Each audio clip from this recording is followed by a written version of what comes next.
And we're recording. Okay. Okay, we'll call the meeting to order and stand for the Pledge of Allegiance. I pledge allegiance to the flag of the United States of America and to the Republic for which it stands, one nation, under God, indivisible, with liberty and justice for all.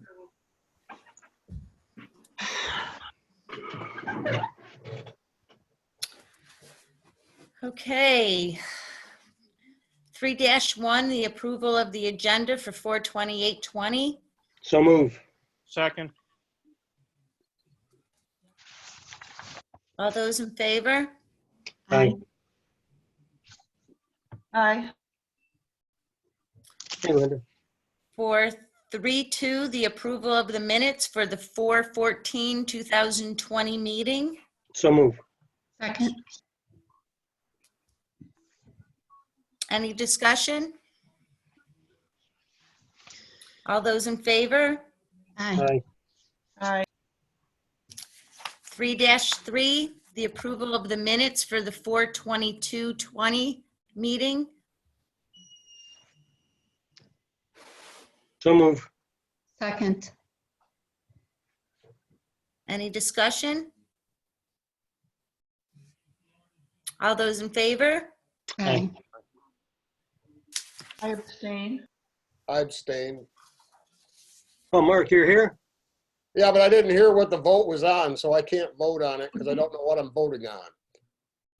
Well, if you don't vote on it, I don't think it passes, right? It's the minutes, Mark, it's the minutes from the April 21st meeting. He came in just as he was reading it.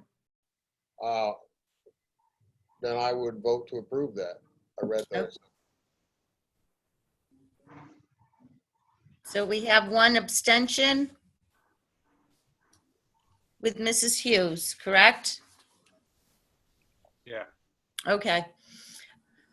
New business, 4-1, the approval of the CSE, CPSE recommendations. So move. Second. Any discussion? All those in favor? Aye.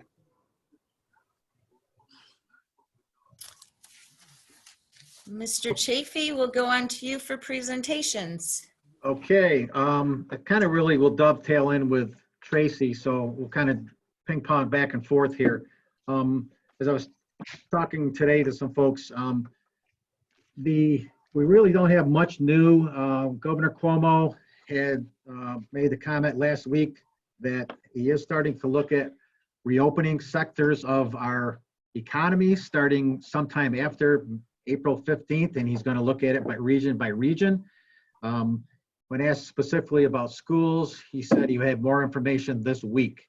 So again, even if he starts opening up some construction the week of April 18th, I don't see us opening then. And again, we'll see more, but every week we get closer to June, I think it becomes less and less likely that we'll be returning for this school year. So more information to come as we hear there.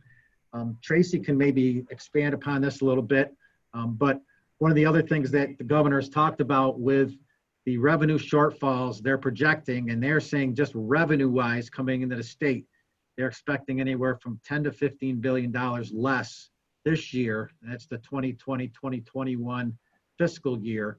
From a revenue standpoint, that's not even talking about expenses, if in fact they have additional expenses that they are incurring. And I know he talked the other day about sending out absentee ballots to every voter, although he has since then now canceled the Democratic primary. So I don't know what that entails, but if you figure 50 cents or so times two, so $1 per voter, that's got to be in the millions of dollars.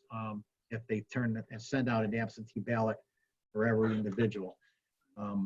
We have still not heard anything as far as a budget vote.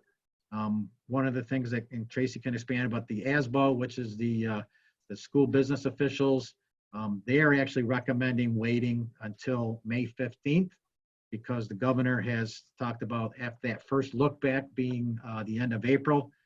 He's talking anywhere from a 15 to 20% cut to school aid amongst other things. So we really don't know what entails, but I'm concerned, and maybe Tracy, you can jump in here. My concern is if we wait till May 15th, if you do the prerequisite notifications, that puts us into mid-June, I believe, or close to it. So that would be like a June 16th vote, which would leave no time if you had to do a revote for those districts that if they tried, I guess if their budget goes down or if they try to pierce the cap. So, I mean, I was looking, honestly, I thought June 9th was more of a realistic vote date, which would give them a couple, 2 to 3 weeks even, before the fiscal year to be able to do that and meet that. But again, they're very reluctant to give us a date. Tracy, you want to expand on that at all? Sure. I think you captured it pretty well from the article that was sent out yesterday, again from ASBO. I think the takeaway that I chatted with Chuck about from that article was the May 15th date. They are going to do that first period look back. It is going to be from April 1st to April 30th. I would suspect that they're going to need a week or two to crunch their numbers and do what it is that they're going to do. So my caution would be us approving a budget tonight and locking that number in, certainly when we don't even know what the vote date is. Once we know what that vote date is, then, we'll do what we need to do. But I just caution us to lock into a number tonight. Makes sense. Yeah, and I think we could Yeah. probably, I mean, it's not the 15th, but we do have a meeting scheduled for May 12th, which actually was supposed to be the public hearing, I believe, initially. So we could do that. That's not an issue. So I mean, Approve it maybe May 12th, you mean? Approve it then? Yes, I mean, that could be at least a goal. And for some reason, we get some information before that and have to scramble but again, I don't see that, if they're recommending waiting till May 15th, I don't see any reason that they can come back to and say, oh, you got to have it approved by May 1st. So everything's up in the air, but I'm fine with, I think, again, if the board is fine with, when we get to that motion, table it until. Well, the only thing that, if the numbers come back and he's cutting 15 to 20% out, I don't want to wait till May 12th to do the final budget. If we can meet, it depends when he announces it. But I would like a little cushion prior to the approval, if there's another cut. Yeah. Yeah, the problem is, I don't trace, my sense is we're not going to hear that until close to then, right? That would be, I mean, that's my understanding from what I'm reading and from what's being sent to me, is that it's going to be close to that May 15th date. That's Then we would want to meet. I'm sorry, Russ. no, I just, I would think it would be tough to get an answer out of the state before the 8th, the 7th, or the 8th, which would only give us a couple days before the 12th. I mean, that's the first week of May. If they're going to look back from the 1st to the 30th, do you think they really have an answer in 2 days? Well, I agree. I think that there, I mean, I guess we won't lose anything. And I agree with Russ's point that if, let's say, early in May, but we're able to get that. Honestly, I don't see them, if I had to guess, coming out with a updated financial number, probably in the neighborhood of May 10th. well, And see, part of what, let me just finish, then you can jump in. The other thing is that they're also, I think, Congress is out until May 1st. And that's really where I think they're relying very, very heavily on Congress coming in with something so that they wouldn't have to do the cut this time around. But I think we're probably looking at somewhere between the 10th and the 15th, if I had to guess. Sorry, Russ, go ahead. no, the only thing I'm saying is when we get the update, we'll just waive the 24-hour notice, whatever day it is, and we'll post where we need to post that we're going to have an emergency meeting, and we just have it. I just don't want to make the final decision at that 12th meeting. If there's even 1, 2, or 3 days before that, just waive the 24-hour rule and move on. Yeah, I That's think my, And have a meeting. to have a meeting, yes. Yep. Yeah, I think we should. I'm not comfortable with just discussing it all, not, without that, knowing the changes or impact. But that's me. I don't know how the rest of the board feels, and Tracy and all of you. Chuck? I think that's great advice. And I think just, the nice part about it is we can do this remotely relatively easily. We would need to make sure we, carve out a couple hours at some point once we find out what that date is. I think it's obviously much more doable than trying to jump everybody in here on a normal type emergency meeting. So I think that's kind of pencil it in and we'll roll from there. Okay. So, Tracy, let's use 20% as the number he's going to cut off our 2021 aid. And send us that number. You probably already have it. And we'll just go over that list again to see what we can do. But Is, Okay, I will get that information together. Russ, is that what we had discussed, Tracy? Everybody? what do you mean? Discuss the 20% cut off of aid? No, Susie, what we've been talking about right now is the flat aid. So Okay, we haven't talked about if we have a reduction. We were flat, Susie. yeah, That's what they told us. Now they're saying they're going to take 20%. So I just want to know what that number is. So I have an idea in the back of my mind, looking at the list that we just came off of on the 21st, if it's even doable from that list, or do we have to go deeper than that? That's all. yeah, It's like 20% maybe So- deeper than that list, isn't it, Russ? yeah. Right. I don't know the number. Yeah, I that's a scary amount. think that what's a little bit confusing when we talk about 20% is it's a 20% cut, I believe, across their expense board. So it wouldn't make sense for us to be cut 20%. That's over $1 million. No, whatever they're describing the 20% is, that's the number I want. I'm not, Yeah, you tell me we what don't. it is. I don't know what it is. Yeah, we don't. So we don't even have anything to speculate that information. Oh, God. I Yeah, would say, so what I would use, Russ, is I would use 2%. That it would probably equate to us to about 2%. So it's $160,000. Right, Oh, God. right. No. No. That's not even doable. well, what can we do? We're talking craziness now. Well, this is a crazy time. Everything's crazy. I mean, we have numbers of people out of work for one thing. I know. No, but that actually, everybody across the country, we meet the depression, the 1929 for Unemployment? the depression, the Great Depression that my parents lived through. And people don't talk about it much, but that's where we're at. And I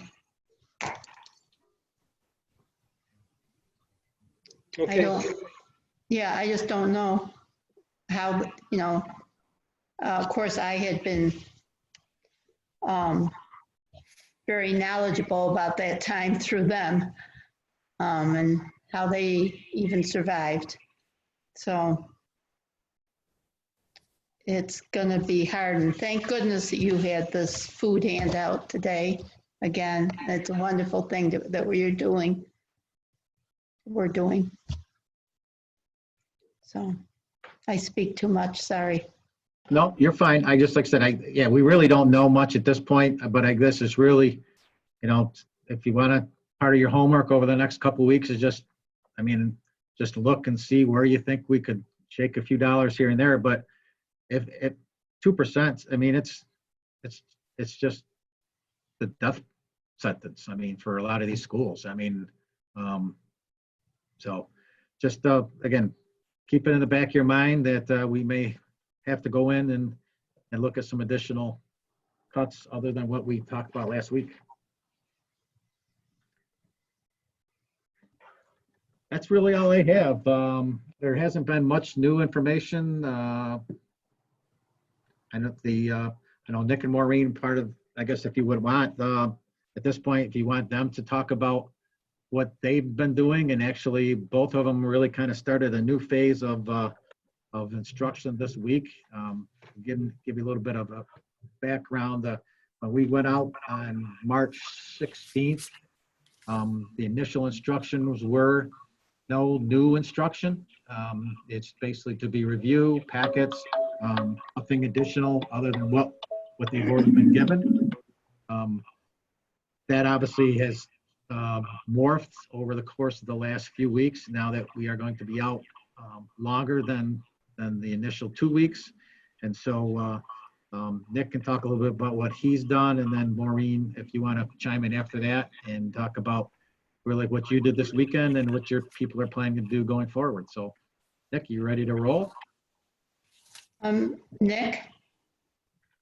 I'm sorry. Yep, I was muted. Sorry. He wants you to talk about what you're ready to roll, with the So I'm gonna. the teaching. I'm gonna And share. I read I just wanted to say I read your information and that you shared the new ideas for making it more accessible or whatever. And I really appreciate it. It made sense. Thank you. So yeah, if I posted a video with this presentation to my YouTube today, and I posted it to social media, both our Twitter and our Facebook, and I also emailed it to all students. And at 4 o'clock, we did a text or email to all parents. So this should have landed with pretty much everybody at this point. As Mr. Chafee said, next week we're going to move into a new phase with our online learning. And basically that was brought forth based on feedback I'd been getting from teachers, parents, and students. And what I'll say is, with any of these plans, basically on a weekly basis, I've been meeting with our my peers, all of the principals in OHM BOCES, and each week we've been kind of reviewing what we've been doing in terms of our online learning program, and providing each other with our updates so that we can learn from each other. And any plan that's out there right now, it comes with its flaws and its concerns. Basically, I've identified there are a couple different school districts, and I won't name names here, but some districts running a very, very rigid program, or what appears to be a very rigid program, almost running their regular school schedule Monday through Friday. I think given what we're encountering right now, that's probably a little bit too much towards the rigid end of things. And other schools in the area are doing basically just a kind of a free-flowing idea with this, allowing teachers to sort of pick and choose how they're going to connect with students. So with that being said, going back to the drawing board, so to speak, I decided we'd kind of split the difference. I looked at the models offered in a lot of different schools, how they were tackling this. And I'll jump to the important part of this. What we basically set out is to run our period schedule, periods 1 through 5 on Tuesdays, starting next week at the times you see on the screen. Everybody is able to see this at this point, correct? Yes. Yes. Okay, perfect. I just wanted to make sure. So periods 1 through 5 running on Tuesdays, with periods 6 through 10 running on Wednesdays. As I said, this went out earlier today, and I have gotten, just to be frank, quite a few very concerned emails from families. We know that accessibility out in the district sometimes becomes an issue, and we're doing a lot of different things for different families to make sure that school is accessible for them. We have students who do not have any internet. We have students who have limited internet. We have students who have limited internet with parents in the home who utilize that internet for employment purposes right now. And certainly we have families in that situation who have 2, 3, 4, however many children in their household who are now between the elementary and the high school using various sources, hotspots, things like that don't really, they're not conducive to this.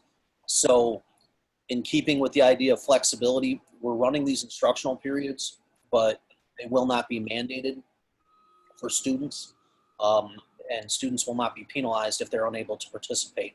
So, but we did have some feedback from parents that felt like we needed to offer a more structured version of what we had been doing. So, as I said, some schools are running their regular schedule Monday through Friday. Some are doing similar to what we're doing, Monday, Tuesday, and then again Wednesday, Thursday. We kind of, like I said, we kind of went on the lighter end of things, just running through our period schedule one time each week with Tuesday and Wednesday live class periods.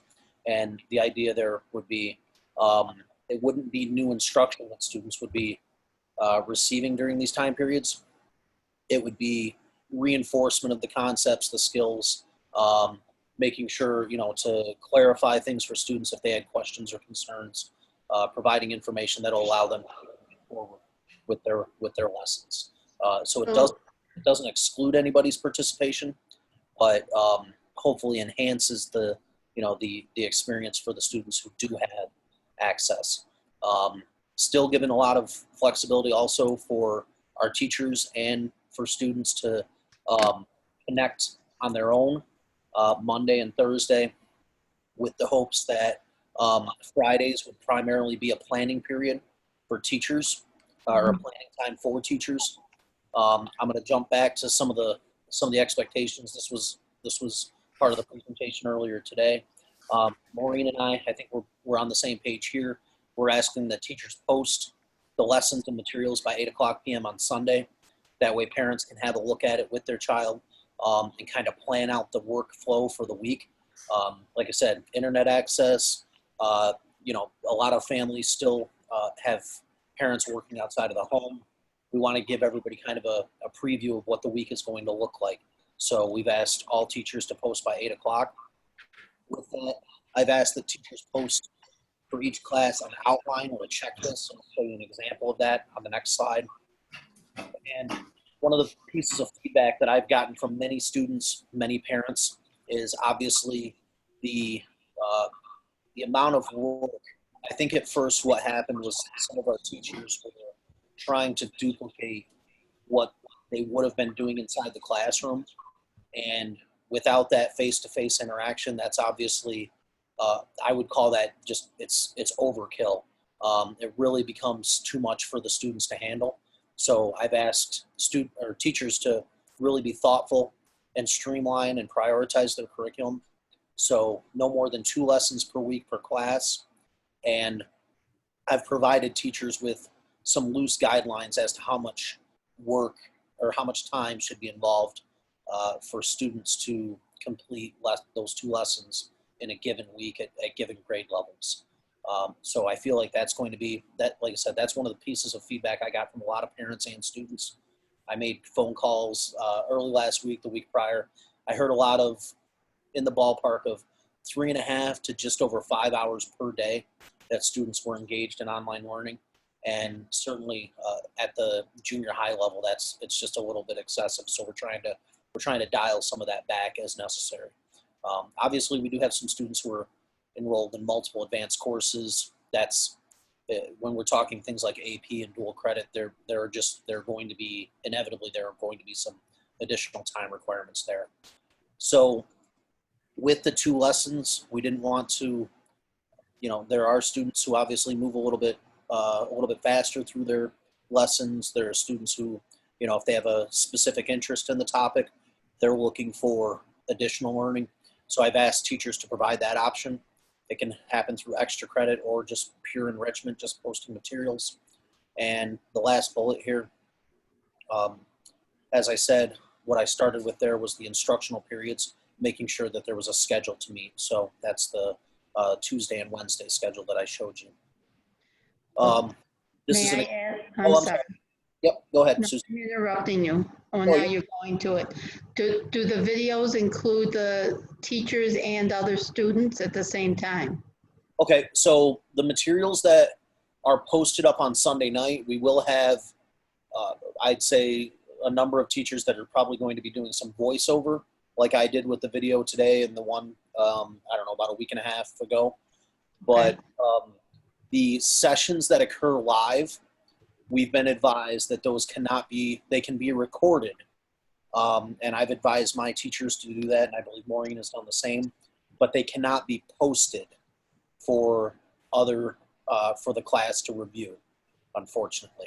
That's why we're shying away from any new instruction happening during those instructional periods. Obviously, it would be ideal if teachers could record and then post, but if you think about that in terms of educational law and student privacy, that's essentially, it's along the lines of having a video camera in your classroom and then posting that lesson on the internet. So that's something we've been heavily advised against doing. So the lessons are videotaped, but they are not posted for students to review. They're videotaped just so the teacher and admin has a record of what was taking place during that session, but not, as I said, not posted for students to review. Can I ask a question, Nick? Yes, Mark. So that means you cannot repeat that schedule in the afternoon with recorded lessons? Unfortunately, you cannot. And that's, and I understand that would probably cause for some parents, that would probably cause some frustration.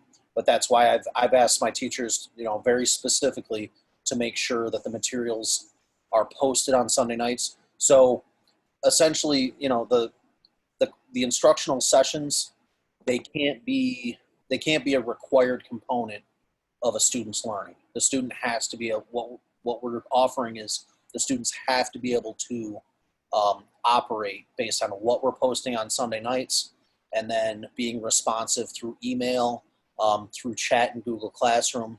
These instructional sessions, as I said, they're supplementary to learning. And as I said, it's just with any program, there's going to be positive and there's going to be negative. So prior to this, we were running a little bit more of an open, loose system. So teachers were kind of setting their own schedule. Some were doing every day at a certain time. Some were doing a couple days a week at a certain time. So I didn't feel like we were getting a whole lot of participation from our students because it wasn't a set schedule. So there's, like I said, there's positives and negatives to whichever style you do here. Certainly if we went to, I couldn't even imagine going to a completely rigid system of running our period schedule Monday through Friday, as some other schools are doing.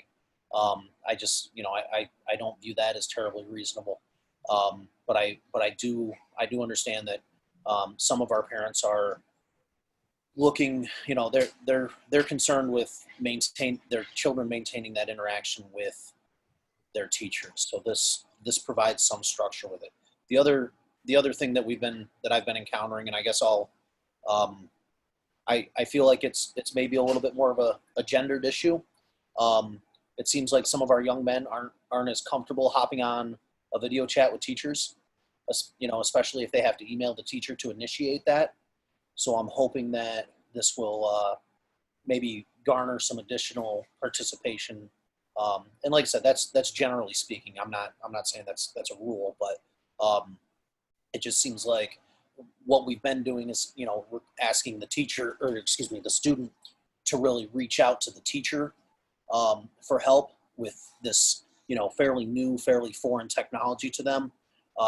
We have students who won't approach their teacher during the school day. So to ask them to, hey, you need to email this teacher, set up a video appointment or a video chat with them or an appointment with them. It's, it's probably a little bit of a far-fetched expectation. So hopefully this structure will lend itself to some additional interaction between the students and the teachers. May I ask, It's not far from is it. this some, I can't see who's talking. Oh, I'm sorry. Go ahead, Susie. Yep. Is this just if a student wants to interact with just the teacher by themselves? Or is this something where they No, can share with more than one student? Yep. So the way this will work, if I go to the schedule here, Yeah. is so if Mr. St. Peter has a first period class, Mhm. he's going to post a link through Google, not through Zoom, Okay. in his Google Classroom, and say, and the link will say, period 1 students who have English with me, you guys are going to be on with me from 9 to 9:45 on Tuesday. So every student that is in that class with him during the normal school day, period 1, they're going to get that link. They're going to have the opportunity to hop on. So I don't envision that we're going to get 100% participation, but it shouldn't be 1 or 2 kids. We should be at least getting, a group of students from each class to log on. And we handled our even odd days, Mhm. or every other day courses. We just split those in half. So those will be 20-minute sessions. That's appropriate. So as I said, it's not a perfect solution. I'm going to have plenty of parents who are, they're going to have concern that for accessibility reasons, their kids might not be able to participate with this. And there's a lot of different reasons that happens. So I've already received a number of emails today since, as I said, this was pushed out to students early this afternoon and then pushed out to parents at 4 o'clock. I've already received a number of concerns about that, and I'm trying to talk parents through it. It's unfortunately with any of these plans, and this has been a common conversation amongst my peers, and no matter what we're doing, any of us, and we're all doing a little, things a little bit differently, there is going to be a portion of the population that isn't happy with the solution. And that's just inevitable, unfortunately, with what we're facing. So we obviously had, some parents that didn't like the system that we've been running, which is allowing, teachers to engage and kind of craft this on their own. Now we're moving to this that's a little bit more structured. We have a different group of parents and students that are concerned about this. And it's, it's individual to the family, to the student. I had students emailing today saying, oh, well, I've been working until noon each day. That's, and then I'll have, I kind of condensed our time periods here between 9 and 12:45, thinking, we have a lot of students who are going to work after, what quote unquote would have been after school. So there's really not a perfect system that's going to meet the needs perfectly for every single student or family. But I feel like adding a little bit of structure will be beneficial for the next 6-7 weeks while we're in school. So will there, if they can't make that, like say, period 1, Yep. Your first block there? Yep. Every day, if they can't make that, is that available through a portal or something for the kids to work on? So if they're not able to make it to these, they can still email their teacher. They can still interact with their teacher through Google Classroom. But Okay. we can't just replicate the video. We can't repost that, unfortunately. So it's and as I said, that's why I'm trying to make sure my teachers don't. It shouldn't be new instruction that happens during that time. It should be, catching up with students, doing some review, going over things. It shouldn't, if we have a kid who you know, can only work on their schoolwork from, you know, because they're caring for their younger siblings. They can only work on their schoolwork from 4 to 10 o'clock at night. They might not be getting as good of an experience with this, but they should still be able to complete their schoolwork with, you know, with when they're available, if that makes sense. No, it makes sense. I just wanted to make sure that they do have an opportunity to, I don't know how they do it, when texting the children that are requesting help, can they just ask their teacher?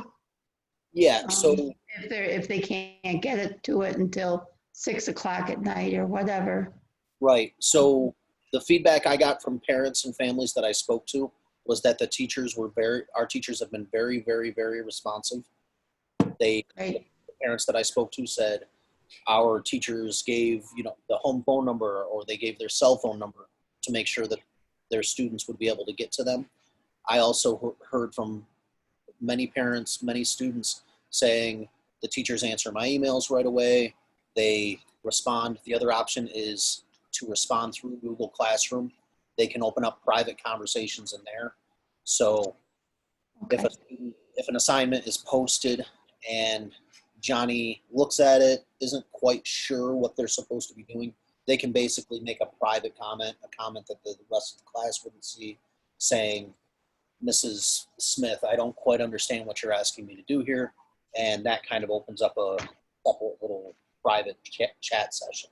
So there's email, there's Google Classroom, there's Google Meets, which are the live option, which is what we're using for these instructional periods, these scheduled instructional periods.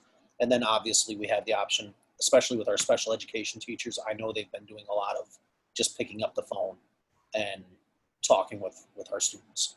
So there's still plenty of avenues for interaction with their teachers. But this is the option that is going to give them not just interaction with their teacher, but it'll be a little bit of a group class environment also. I think it is great. I was, getting FaceTiming with my grandchildren and just asking how theirs worked. And basically, They're up at Hoppatt. pardon? They're in Howland. Yes. Yep. And they have a time where you meet with the teachers, and my 7th grade grandson chooses, he does the work, and then he asks, his teacher questions when he needs to. So I'm just curious about. Yeah, like I said, it seems like our young men. They are doing that too, because the elementary grades, I don't know, what's the other kid? It's not Kat, she's my daughter. Eleanor gets hers, she's 3rd grade. And she has just a half an hour period where it seems everybody is on something with the teacher. So I didn't know what that was. And then she does the work, so. Right. I was wondering. Yeah, it's like I said, it's just this is a different solution. And one of the things I explain to teachers is, God forbid we're in this situation next year, whether it be for a long period of time or a intermittent periods of time throughout the school year. I felt like we should have something a little bit more structured that we can offer families. So yeah, I think that's great. We're using the next 6-7 weeks, whatever the exact amount of time might be, to beta test this and see how it goes. And obviously my teachers will provide me with feedback as to what they're experiencing. So there's been a lot of positives and obviously a lot of negatives to this, but we're just trying to improve, trying to make some. Yeah, and nobody was trained in this all over, Right. Well, I will say, and I've heard some comments about, well, we didn't ever get trained in this, really, and it just happened. Well, that's what happened all over the world. Exactly. Yep. And So, I will say we're making this change now. And it is a change. There Mhm. a lot of schools. I know, for example, Holland Patton, they were a bit more delayed in getting out Chromebooks and things like that. We jumped on this literally oh, you were awesome, you right. guys.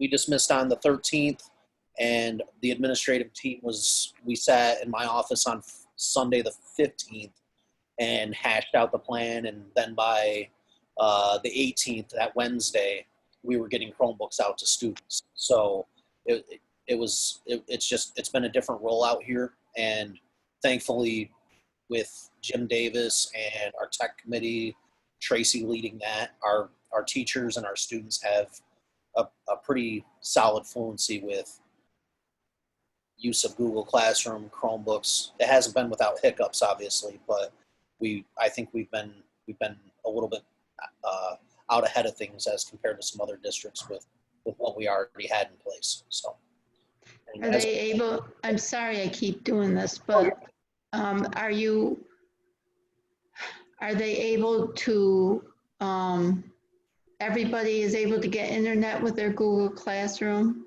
Did they get it through Spectrum or anything? No, we have a number of families that are either in locations where they do not get internet or where even a hotspot won't work. Some of them don't have, they have a landline phone and that's all they have at their homes. There's no option for anything that's cellular or either cable or dial-up, or there's only a landline phone. And for those families, we've got about, I'd say about 10 we're actually mailing work home. Mrs. Gearhart comes in on the weekend. My teachers submit on Thursday and Friday the work for the following week. She comes in, she packages, envelopes everything. We mail it out on Monday. Once again, it's not ideal, but it gets the work home to the students. And then in the vestibule at the high school, we have Don made it's about a 3 foot by 3 foot locked wooden box where those students who are unable to use the internet, they're doing work on paper, they can drop their work off there between 8 o'clock and 4 o'clock Monday through Friday. So we make sure that's unlocked and they can just come in, drop it in the box. And once again, I've been on duty this week, so I've been emptying it, making sure I've been scanning it, getting it to teachers via email, putting the hard copies in their mailboxes. And once again, Mrs. Gearhart's going to be coming in twice a week, and during the evenings and on the weekends, that's going to be part of her task also, is to empty the box, get things to teachers so they can drop in, get it out of their mailboxes. So it's definitely not perfect, but it's. So you have some, the Chromebooks you hand out is per family. So if there's 4 kids in the family, they are sharing that Chromebook? No, Each student gets it? yeah, we've had some families that their kids already had them in the home, so they didn't take them. But if any student who wanted one, we assigned one per student as the family needed. So we've got more than enough Chromebooks to cover all of our students. We do have internet issues, but we don't have Chromebook issues. So. Okay, thank you so much. Yep, I'm no sorry that everybody taking up so much time. No problem. Everybody is good on this then? I think it's an excellent start, Nick. I think you've done a lot of work to try to put it together. I know nothing's ever going to be perfect for everybody. Thank you.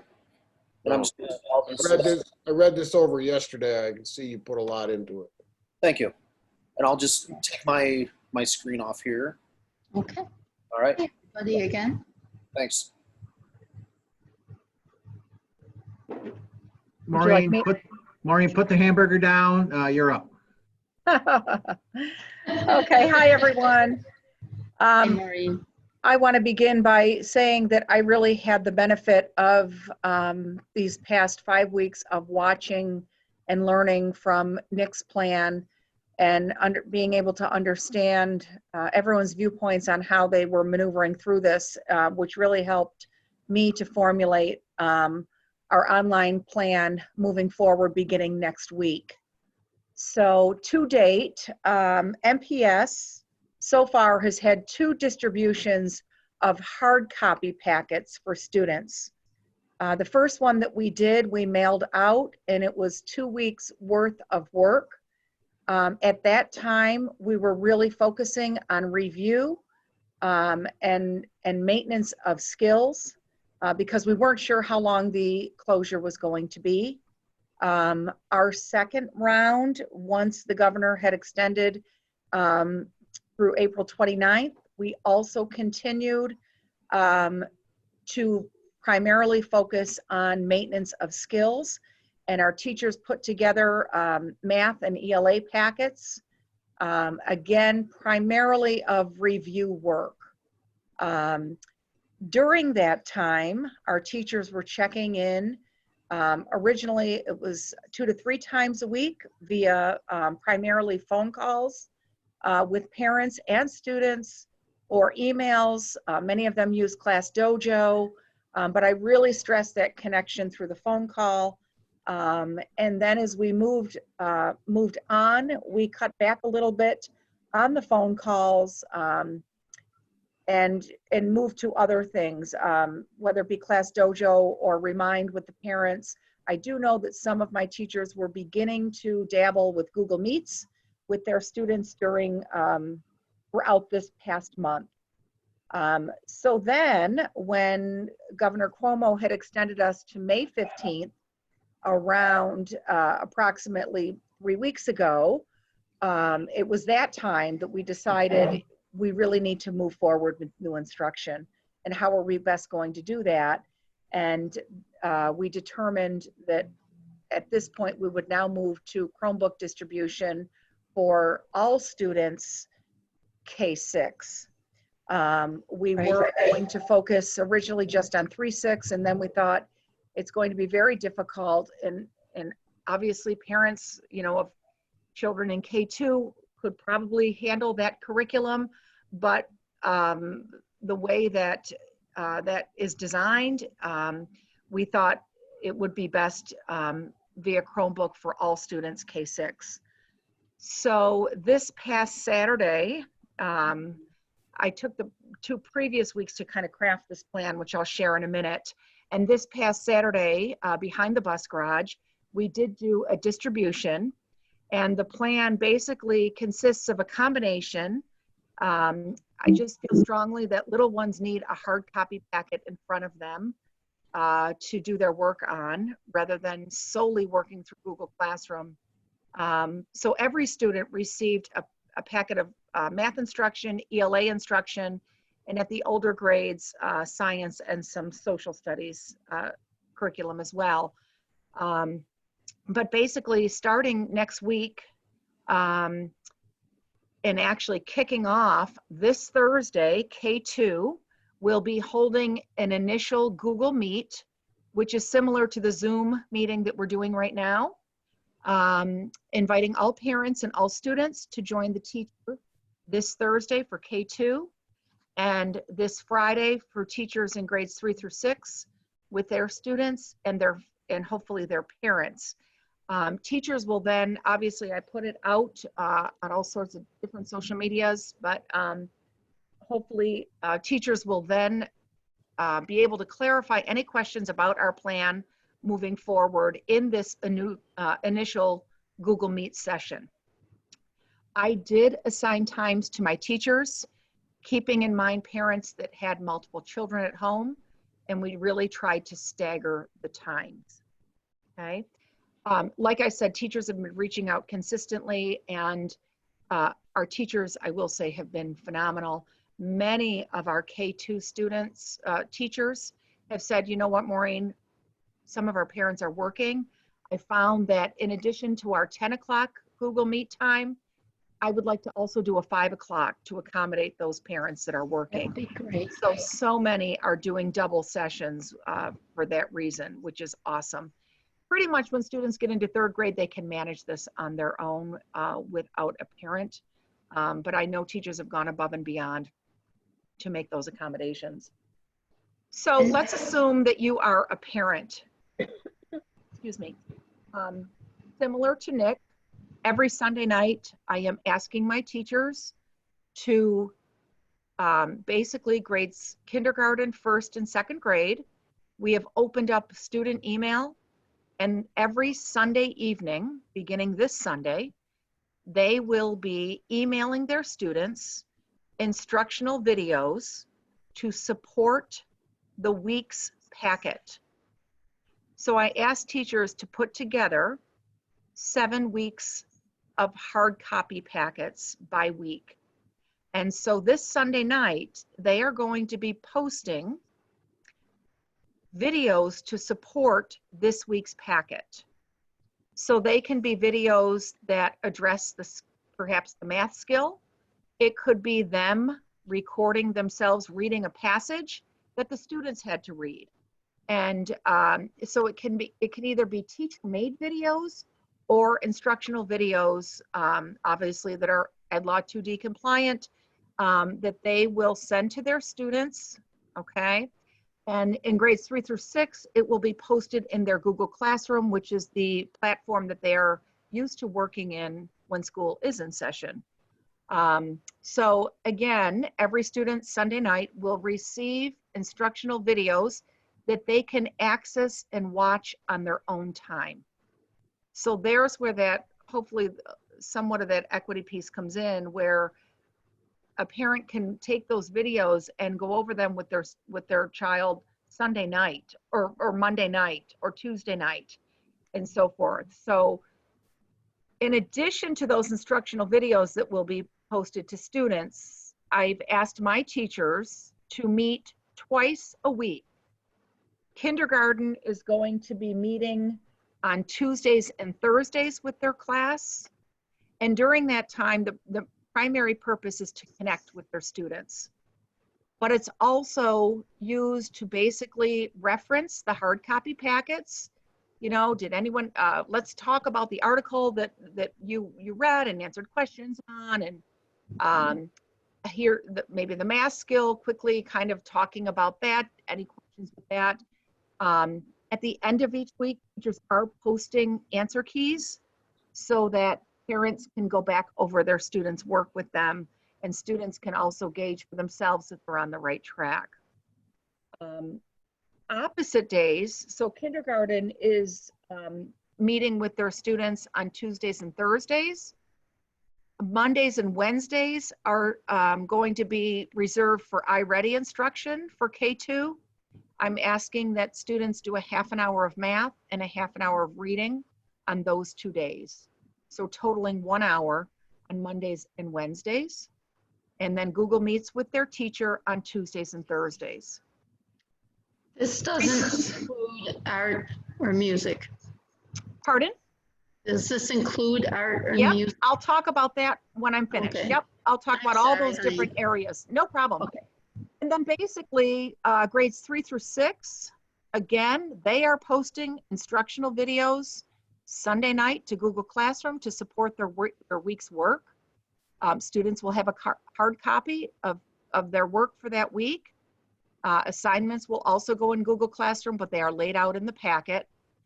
And those teachers are holding Google Meets on Wednesdays and Fridays.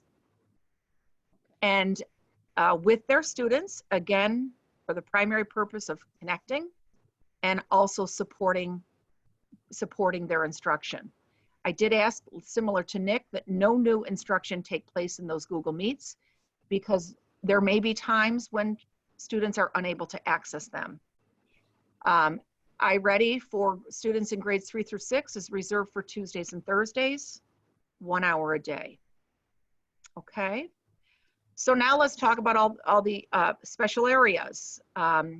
Every special area teacher did create a packet of, and also let me just back up a little bit. As far as the math and ELA packets that I asked the teachers to create, Again, dialing back to that March 16th date, I did ask them to prioritize what, and also each grade level collaborated with the following grade level to make the best decision on what skills are most important in transitioning to that next year. So they received input from the grade ahead of them, as well as being masters of their own curriculum at that grade level to make decisions on what to include in those packets. Okay. That's So, great. special area, every special area teacher put a packet in our 395 students that we have, filled every student's packet again with some essential lessons in their area.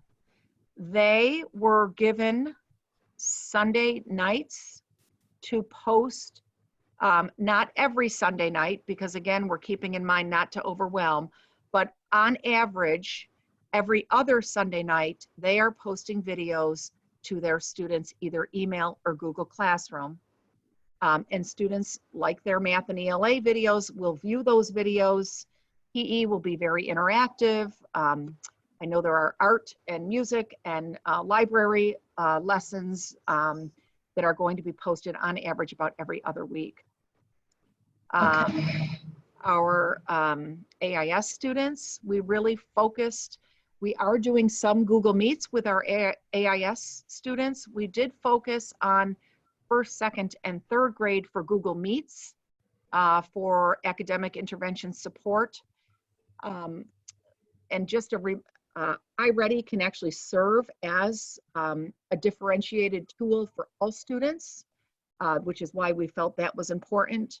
But our AIS teachers are meeting with our first, second, and third grade students. We didn't feel kindergarten was appropriate for more of that screen time and logging on one more time. But these AIS Google Meets are in addition to the meets that they get with their classroom teacher. And also special education, our resource room case managers are also doing Google Meets with their students. And many of those special education teachers have special class ratios, and they will be the teachers actually doing the Google Meets with their students twice a week. So. Okay, well, thank you. Thank you, everybody. Teachers have been great. We had many aides and TAs last Saturday with our distribution. It went really smoothly. Everything to date, even our OT, PT, and speech, they had separate packets that they individually filled those students' packets with to work on as well. And I know they are connecting with their students as well. So kudos to everyone involved in this effort. It has really been a huge learning experience and just really humbling, and heartfelt thank you to everyone involved for making it possible. And huge thank to Nick, because I have been able to kind of dial down similar paths that he has been taking and learning from the approach, that he has been taking as learn as we go. And it's been helpful. And if I could just jump in and comment on behalf of me regarding Nick and Maureen, to both of them. They really have put an awful lot of time in to putting these plans together. And we, on the back end of the tech side, have tried to support them and their needs, listening to what their concerns are, what the concerns of the teachers are. We opened a teacher classroom. So we have a classroom specifically for our teachers where they can go and get PD, where they can get their questions answered, where they can go and get assistance with issues that they're having, if it's audio, visual, recording, streaming, any of that. We also have information up on the website specifically for students. So there's kind of a Google cheat sheet up there for a student, how to go on to Google, how to use it. Parents can also access that information. But both Nick and Maureen, kudos to you guys for jumping headfirst off the cliff, I guess. And a lot of work has been done. So I think that we're all trying to support each other and hope that we are providing the resources that are needed. Now, I know I'm really taking over this conversation. This is my last question. I'm sorry. Nick or Tracy, are they doing any arts and music at the high school, junior high? All of our classes are running as normal. So it is that too. Okay. So there's, So they're still getting their I've music asked- theory and that sort of thing. I've asked that non-core classes take a little less time per week in Yeah. our core classes, but there's been no interruption with those. And with consumer science too. Yeah, actually, Mrs. Habaika, I was just answering an email from her. She's going to be doing first time in a while, I guess, rather than using the machines for sewing, she's going to be putting together sewing kits, and we're going to mail them home with needle and thread and thimble, whatever else. So I guess yes, it's definitely been a change. But all of our other courses, PE, our language classes, right on through, everything's been operating in some function, in some way, different fashion than what it normally would. But they've all been moving on. So I've seen our art classes. It's been a little bit different. Obviously, they don't always have all the materials that they would Yeah. have had. I've seen some things. Mr. English has been accepting digital photography. I know he's been taking some Great. different work than he normally would have. It's been a lot of cell phone cameras and things like that. So it's all different, but there's something going on everywhere. And a lot of our teachers have found, I've got a number of teachers, especially my English teachers, who they're doing a daily letter to their students, kind of coaching them through this, everything that's going on. So everybody's met the challenge in just a different personalized way, I guess you could say. Nick? Yes. I know my, go ahead. What does PE look like? I could give you specifics. I know Miss Van Shufflin and Mr. Gifford, I know they've been maintaining a lot of contact with kids, and I believe it's been suggested activities and then some sort of journals that they've been turning back to their teachers. I believe that's what I've been seeing, but I'd have to go find out if you wanted anything more specific than that. But that's what I understand has been taking place. Just curious, because I know it's a requirement. Yep, absolutely. So it definitely, they're not doing, we talked about it a little bit in department meetings on Thursday. They're not doing, the feel I got was it was a lot of journals. It was a lot of recommended material. So things like what came up, tracking your target heart rates, your zones, things like that within. So they're providing basically it's fitness education to go along with those journals that they're requesting to have returned, document what. Does consumer science, I just know, I have to tell you that my grandson has been overwhelmed with this 7th grade homework in Hound Patton.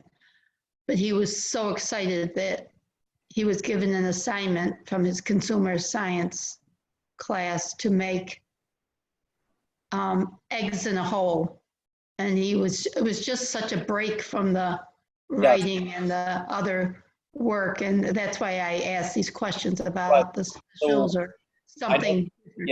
I know for Mrs. Habaika's class, I've seen kids returning pictures of food.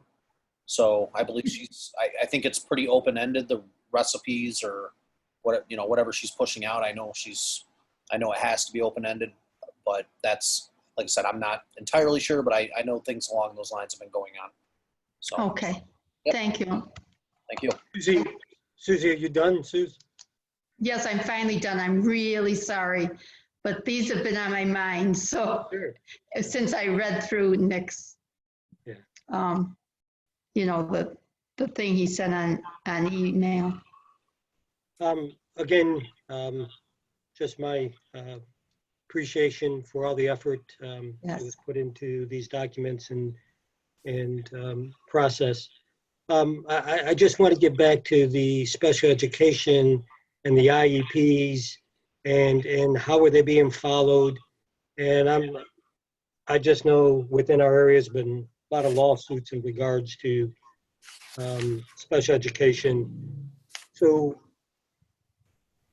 how are the IEPs being followed? And when can So you just, Thursday, I met with my special education teachers. We had a department meeting with them. They are co-teachers on the classrooms that they push in with their students on. And generally, they're offering resource services to our students that are on their caseload. They also manage the 504 needs of students. And basically, they've worked to meet the requirements of that IEP just as if they were sitting inside of school. So it takes on a little bit of a different tone, obviously, or a little bit different process than when they're inside of school. But I know my three teachers, Mrs. Dodge, Mrs. Nicotera, Mr. Krager, they've been having a lot of contact with their students. We have, once again, varying solutions, making sure some of those students are online and completing things. Others, due to their IEP needs or just the home environment, some of them are the students that are receiving work in hard copy that we're mailing home. So just a lot of different solutions. And once again, we do have instances where, and we're making sure to maintain documentation Good, where good. the connection, getting students on the phone is sometimes difficult, I guess I'll say. So, and that's not on my teacher's end of things. That's, some households are not as open to their child coming to the phone and speak with teachers. So we've had some hiccups there, but that's, like I said, it's not for lack of effort on the part of my teachers. and that's all those phone calls are being documented that were made and Yep. We're Mrs. Tangora, Maureen, maybe you can help me out. Last Yep. Wednesday, Tuesday, she pushed out, I know it was last week, pushed out the, One-page form. yeah, It came out from our state representative, basically exactly what you were saying, Russ, is documenting how are you meeting students' needs. What I will say is our related service providers through BOCES, OT, speech, PT, and speech, they are doing a lot of teletherapy with students. Becky Jones is making calls many hours a day, reaching out to not only her caseload of students, but also teachers will email me, I'm really having a hard time connecting with so-and-so and so-and-so. And so Becky and I will tag team those families, which is why I was really excited on Saturday to see some of those families and also see them today coming through at the food drive as well. But so that's what Becky is doing, a lot of phone calls, making sure families are okay throughout this time, checking in on the students. At MPS, we have 4 special education teachers. 3 of them actually have a homeroom. So they are the ones making connections with their students that twice a week, working through posting the instructional videos, working through the packets and connecting via Google Meet. Our other one is a resource room teacher, actually 2 of them, and they are connecting weekly with their resource room students as well. So. And is this how Karen Fox is Yeah, dealing? oh, amazing, amazing. Karen Okay. took the hard copy packet and brailled the entire packet. She told me she was brailing, and Hours and hours and hours, yes.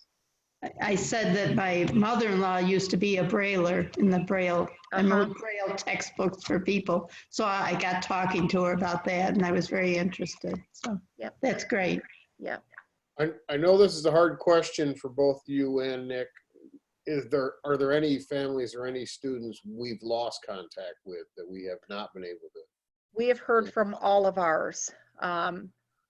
Some not as frequently as we would hope, but through all of the people trying to access a certain family, at least one of us have gotten in touch with them, whether it be Becky Jones, myself, or the classroom teacher. They are all accounted for. Good. It's just, We have some at the high school that it's very, very, very intermittent. We leave voicemails, we email, we've almost come to the point in a couple situations of sending Mr. Pfister out for a home visit, which I don't want to have to do that at this point in time. So it's not been quite as easy as, or maybe not easy, but we've definitely had some difficulties in maintaining contact with some of these families. But I don't think we've had anybody who's completely off the radar. It's just sometimes it is very, very, very difficult to maintain communication. There are family, we were making contact with one of our students today who he's told us he's, just not really interested in doing this online work, or not really interested in doing it if we mail it home. And so, and those battles would be there if we were in school just the same. right. So it's nothing new. It's just another obstacle based on the fact that the student isn't coming to school, isn't sitting in front of us, so it just makes it that much more difficult. I think this is going to create, for some of our students who struggle with schooling, I'm interested to see what the transition back to coming to class looks like. I'm concerned that with some of our students, it might have a detrimental effect to their education long term in terms of keeping them in school or engaged. So that is a concern of mine. But All of us, I think. our counselors have been, and our social workers have been just relentless in trying to track kids down, make sure that they know what they're supposed to be doing. Our teachers have been doing the same. It's just, like I said, it's very, very difficult when if there's not a lot of support in the home, then Yeah. it's a big, big mountain to climb at that point. So Well, Russ, or any of you, how do our BOCES students get their lessons, or are they able to? And are so that's probably more for the high school. special ed students at BOCES? I mean, you have those classes. What do you do? Yeah. So if they're at a BOCES program, then Yeah. they're working through their teacher there. But Mhm. if they're in the BOCES students who are in a program at Waterville, they're still Yeah. in our Google Classroom. Yes. We're more reliant on their special education teachers. We have 4 of them at the high school. We're more reliant on their teachers to make sure that the students are staying up to date with work. Just Okay. because that population, sometimes it's very, very difficult in terms of they're not great at getting us current phone numbers, current mailing addresses. Residents change, and we don't always hear where they've moved to. They'll still be coming to school. They'll still be within whichever home district they're coming from. But sometimes the communication with their families is a little bit more difficult. So I spoke with Mr. Kavanaugh, their principal, today, and just kind of touched base with, what I was hearing from my teachers about their students' involvement, and of those teachers about their involvement. So we got on the same page today. So on their if they're taking electrician, I mean, if they're No, that's the, Yeah. So I'm sorry, I didn't. No, I meant both. I'm just being piggy. I'm sorry, everybody else stop. So CTEC, Mr. Staten, their teachers are, just depending on the subject area, they're all over the place in terms of how they're handling it. Some Okay. staying online. Some of them are using Buzz, which we've had to kind of tackle that with making sure our students knew how to access Buzz, which is outside of our servers. There was some So, Nick, I'm gonna jump in just for a second here, because while we have been rolling out our plan here in Waterville, and Susie, the question that you brings up a whole series of other challenges that we have been working through at both the K-6 level and the 7-12 level. When we talk about BOCES students, we have BOCES students in our district that are Waterville students. We have students that go to BOCES. We have students that go to Oneida BOCES. We have students that go to MO BOCES. We have CTE students. We have distance learning students. All of those programs are working on either different types of platforms and or different types of classwork. So we've been working quite diligently with either those principals or Chris Hill or Greg Smith or whomever is in the direct contact field for those departments. And I think at this point, after some trials, we have all of those students up and running where they need to be. We either have what we need to have unblocked on our end, or BOCES has unblocked on their end, and we are now coordinating. So our distance learning students that go to BOCES are up and running. So that's your Chinese students, your AP, Nick, jump in, psych, sociology. those sociology, our distance learning students. So they're up and running. 7-12 BOCES students are using Google Classroom. So those are students that go to BOCES and are in BOCES classrooms. They are using Classroom. K-6, they are not. They're utilizing another platform.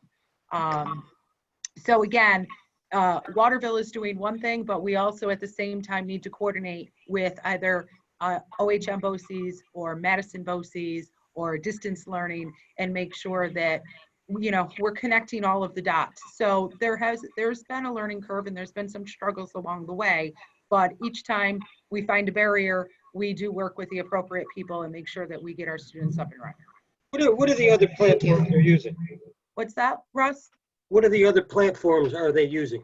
So they're either using, it kind of varies in it. So distance learning, they're using Zoom. Different classes in the BOCES level, they're either using Buzz. So distance learning, they're using Buzz. That is their platform. The 7-12 BOCES, they're using Google Classroom and they're using Zoom. So again, there's just some things on our end that we needed to make sure we had open for our students to allow that to happen. We've done that. To the best of my knowledge at this point in time, those are all running. And we do communicate regularly if there is an issue or we need to, you know, if we find that there's a little glitch in that. And even up until yesterday, we had some conversations about our distance learning classes and they are running. Okay, thank you. One thing I wanted to add that has been nice, our community school liaison, Olivia Tamburo, initially they were not taking new referral links and they are now. So some of those families we've had a hard time connecting with, we can fill links out, referrals on those, and they can be another added layer to reach out to those families. Well, So that's where I was going in regards to the social emotional welfare of the kids. Yep. So how is that working? I mean, what type of system do we have? I mean, I know we can't assess, but are parents calling in saying, you know, their child is this or that, or I mean, just being out of the physical realm of their peers has got to cause some frustration. And I think if a parent may not be well during this time, it trickles down. Right. But in time, they let you know that when you continue to reach out, they will inform they have informed us about what's going on in their own personal lives because of what's going on, Right. and other factors. So that's more on our end, us continuing to do that? Us continuing to reach out, yes. Yes. Yes. Thank you. That's good. Okay, that's a tricky one. That Yeah. whole social emotional. I don't even know how you would begin to make sure we're meeting the needs of the kids and even staff going through all this, because everything's so new. I had told my teachers they're doing their initial Google Meets tomorrow. I'm sorry, Thursday and Friday. And I did ask them, anyone that does not join that initial meet, please reach out immediately, because if they're not doing that initial meeting with their parent, we need to get them on board from the start to possibly participate in these Google Meets as much as possible for Okay. that connection piece. Well, thank you so much for all the effort, and it's very much appreciated. And the parents, Nick, I mean, you throughout your whole presentation, you brought up you're hearing a lot of parent concerns. So they do have an avenue to go through, and if they do have questions, they're not being shy. Yeah, I reached out last week just because I got some feedback, but as I said, it's hard to get a real pulse on how everybody is feeling.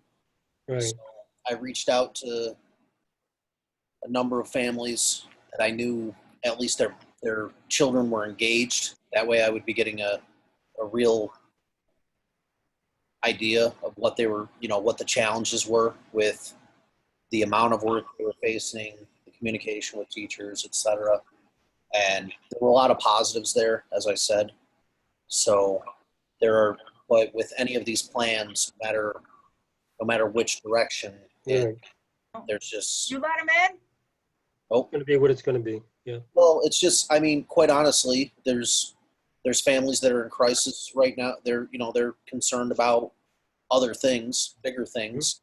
Yeah. And so some of them would, quite honestly, school is not a priority right at the moment, and I can't really blame them. So this is, the education aspect of it. That's my whole thing with the social emotional. This is just not a school thing. It's a family thing, and with the unemployment and going out to get food and from today. So we know I don't know if we can put something together in regards to identifying stressors during this time, up until May 15th, but you may want to, I don't know if there's something we can put together saying, you should be looking out for these type of things. You're seeing this behavior. If you just need to talk, just something to reinforce that these are hard times and financial hard times and food hard times and being stuck in a house hard times. So I don't know if there's anything we can do. Along with hard times with some families situations anyway. Sure. Just added on top is just. Sure. I think we're getting Definitely. solid indicators when we're hearing from those kids or we're hearing from teachers when kids aren't engaging. So that's usually a solid indicator. Lisa, Shannon, and Bob have all been maintaining their caseload. The kids that they would normally see, they've been making contact with them, and on a weekly basis or a bi-weekly basis, just as they would have been. So that has been happening. Lisa's doing grade level meetings with 7th and 8th grade, or at least soliciting feedback from my 7th and 8th grade teachers to make sure that she hears from the teachers which students are falling off or struggling. And there's a lot of stuff that just comes through to teachers. We've had not the frequency, but we've had the same things happening digitally that we would have had happening during school sessions with CPS calls, with reaching out for making sure that we don't need to be making a contact with MCAT or, with regard to student safety. We've had situations regarding parent safety, things like that. So I think a lot of it is coming to light, and it's certainly not lost on any of us. I went to drop groceries off to my parents the other day, and my 3-year-old verbalized that he didn't want to go out because he was afraid of getting sick.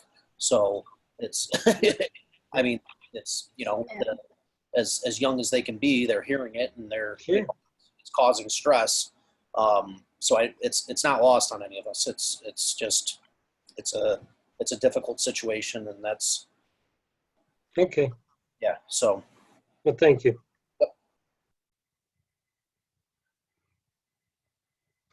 Hey, before I turn it over to Steve, I just, like I said, I think I may have mentioned this a few weeks back, but the ability on March 17th, March 18th for these guys, and I do echo Tracy's sentiments, Nick and Maureen and Tracy and Mike and the whole team has been phenomenal. But the technology and the committee, and we go back to, the squirrel taking down the whole technological system back years ago, for the district to be able to step in and have the one-to-one Chromebooks, being able to do what they are doing now, is a testament to really the forethought of this tech committee and the board over the last 8 years. So, I mean, I really think kudos to everybody there. And I know Nick and I have had a lot of conversations, and I really think distance learning or remote learning, whatever you want to call this, is kind of like the Goldilocks and the 3 bears of technology. For some parents, it's too much. For some parents, it's too little. And for a few of them, it's just right. Again, just trying to thread that needle on, what we can do best for the masses. And I think Maureen's, essential question is, what do we need to do to get them ready to come back in September, so that there's little gap, if you will, little the AIS that needs to take place for mediation, so that they can hit the ground running as quickly as they can in September. So I think we're in a good spot. I mean, I think it's, another month and a half worse of this if we have to continue, but I think we're in a good shape. So Steve, I'll turn it back over to you. May I just say that on what you're talking about, no, I want to thank Russ and everybody else on the technology committee, because it was great forethought to have the Chromebooks, and thank God that we. It definitely was a team effort. Yeah. Ken Ford and Scott, they were at the meetings in the beginning of all this. So BOCES was right there with us. Yeah, no, it was definitely a team. So congratulations. Great. Nick, Maureen, I got one thing to say. You guys, with your teams, have overcome and adapted to the whole situation that's going on at hand. Yeah. Couldn't do it without them. Yeah, but I mean, you guys have overcome it and been doing a good job with it. Thank you.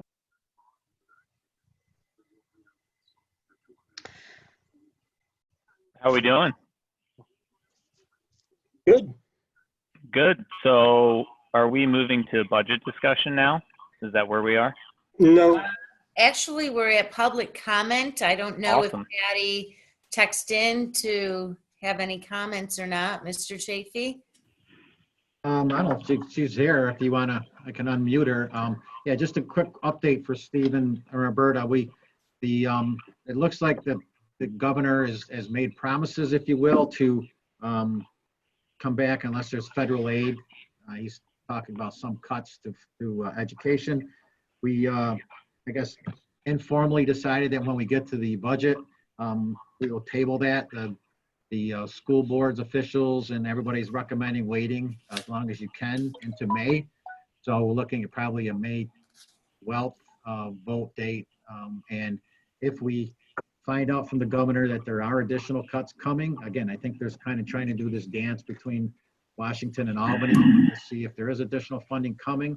If it looks like there is going to be cuts before we meet on the 12th, we talked about having an emergency meeting to sit down and discuss what we might have to look at additionally in order to try to bring the budget into focus. So that's kind of where we're at from a budget standpoint. So You just muted yourself, Chuck. yeah, I did. So Pat, are you there? Can you hear us? Have you got anything you want to add? No questions. Nick explained, I wasn't sure at first the difference between the video and not posting it. I'm just not that technological advanced, but I got it after he explained it. That was the only question I had, so I'm all good. Great. All right. Do we have any board questions then? No. Nope. All right. We'll move on to new business.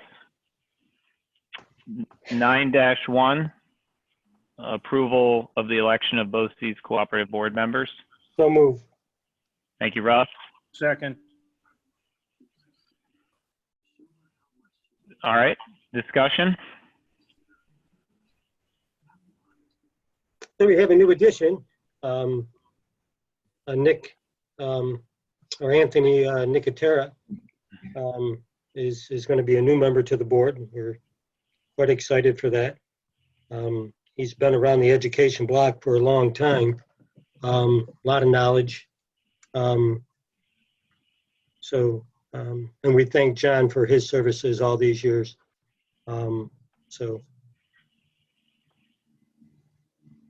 Thank you, Russ. Any other discussion?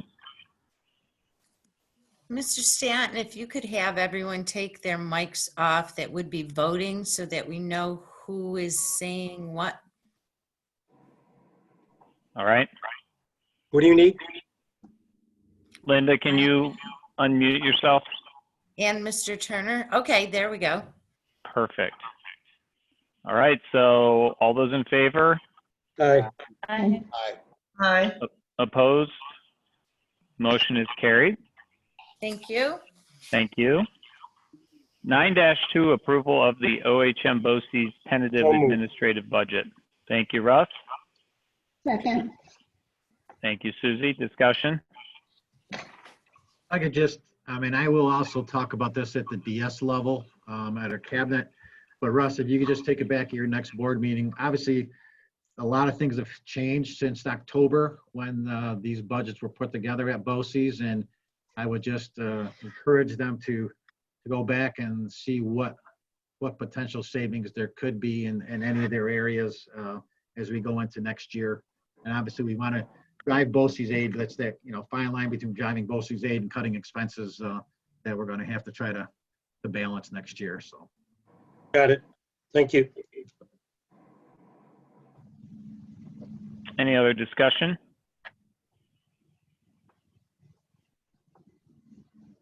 All those in favor? Aye. Aye. Aye. Opposed?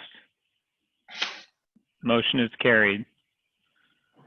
9-3, approval of the Section 3 combining contract. So move. Second. Thank you, Susie. Thank you, Russ. Discussion? We lose somebody? Nope. All those in favor? Aye. Aye. Aye. Opposed? Motion is carried. And then 9-4, you doing anything with this? We need a motion to table it. Yeah. So move. Thank you, Russ. Second. I heard Steve Turner, I think, first, and then Susie. So Steve and Russ. Whatever. Okay. All those in favor of tabling the motion? So move. Aye. Aye. Aye. Opposed? 9-4 is tabled. So now we're at second public comment. Is unmuted if she has anything. I'm fine. Thanks. May I make a comment? Just a notification.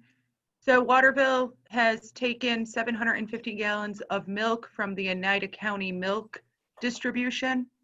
We're picking it up tomorrow. And we will be distributing that milk to community and families next week. I believe, Patty, I gave you the dates for the paper. Did I? I think she might have left. No, I'm still here. Yes, you did. Okay.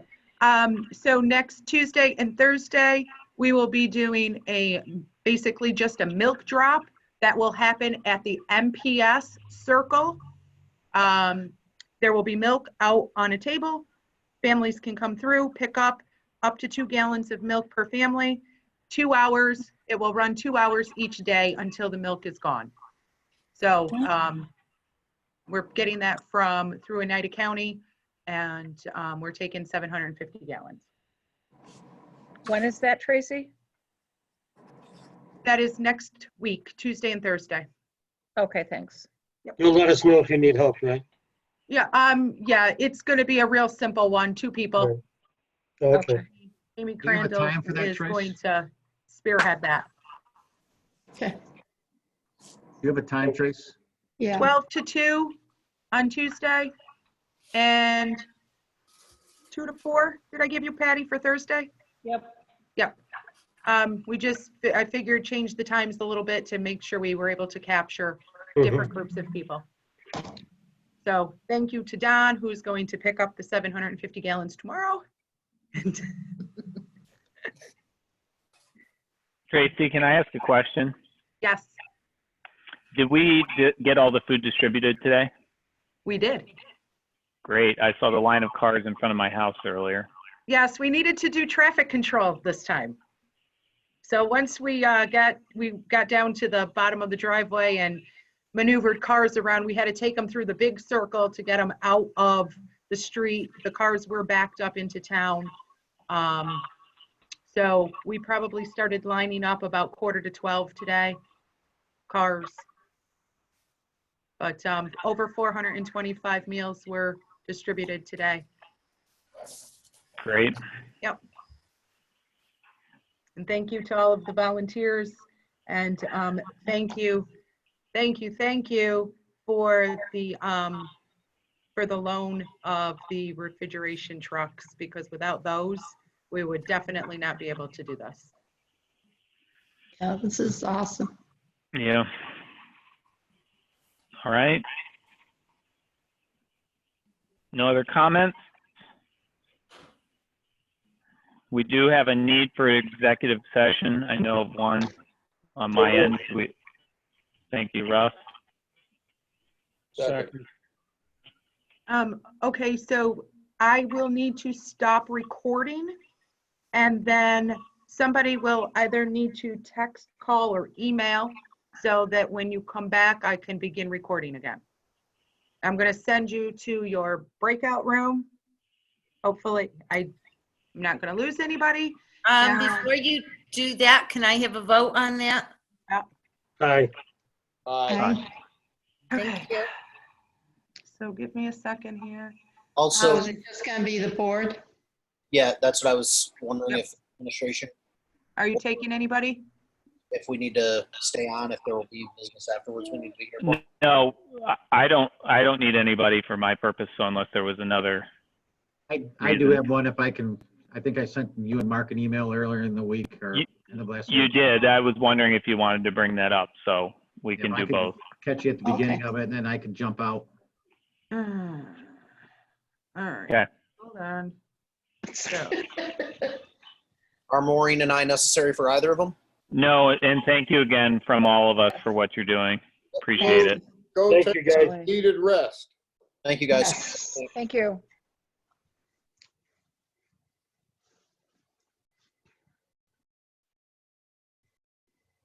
We are not in session yet, in case anyone's wondering, because I see Patty and Kim and Tracy. 1, 2, 3, 4, 5, 6, and Steve.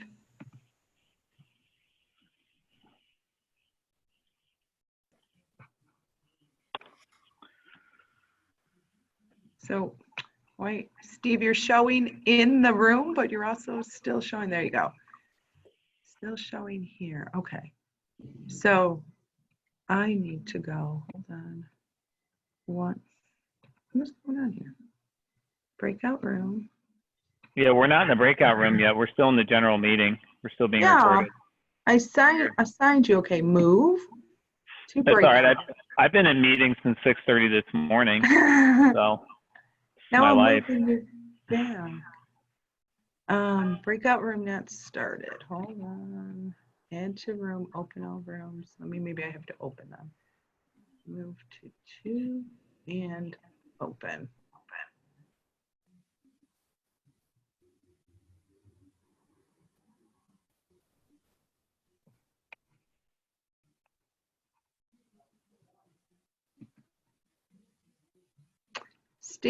Steve Turner didn't go. There he goes.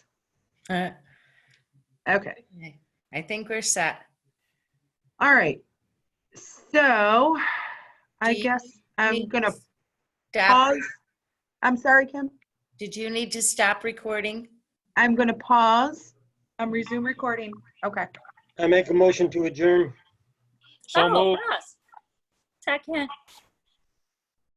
Oh, I got Mr. Turner on a second. Aye. Hi. Russ made the Ross motion, was the Kim. first. Yes, I got Russ's motion. And Okay. then I have Mr. Turner seconding. All those in favor? Aye. Hi. Aye. Aye. Aye. Everyone have a great night. You too. Thank you. Good Yeah, night. take care, Bye. everybody. Russ, Bye. don't work too hard. No, we won't. Okay. Take care, everybody. Bye. Bye, Steve.